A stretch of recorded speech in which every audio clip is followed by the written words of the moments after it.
Hey everyone! In this video, I'm going to show you a step-by-step tutorial on how to retrieving deleted or voided transactions. Retrieving deleted or voided transactions depends on the platform you're using, but in most accounting systems, there's a built-in audit trail that helps you track changes. If you've accidentally deleted or voided a transaction, don't panic. Start by checking the audit log or activity history. So first, we're going to click on the Settings button. Under the Tools section, we're going to click on Audit Log.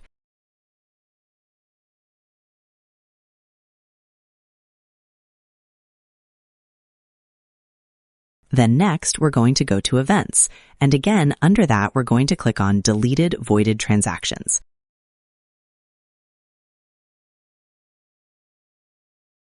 Next, we're going to click on View.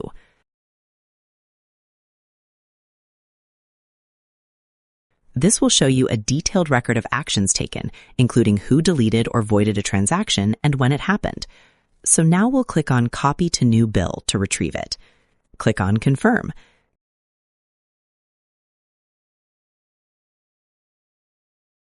Now, manually recreate the transaction using the information shown in the audit trail.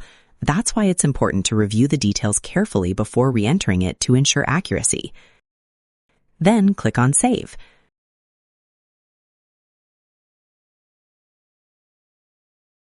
So when you go back and check your expenses and bill, you can see it's retrieved. To prevent future issues, consider adjusting user permissions to limit who can delete transactions and regularly review your audit logs.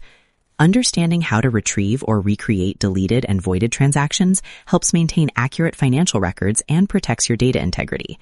So that's how you do it. I hope you guys liked this video. Subscribe for more, like for more, and share for more. I hope to see you again. Goodbye.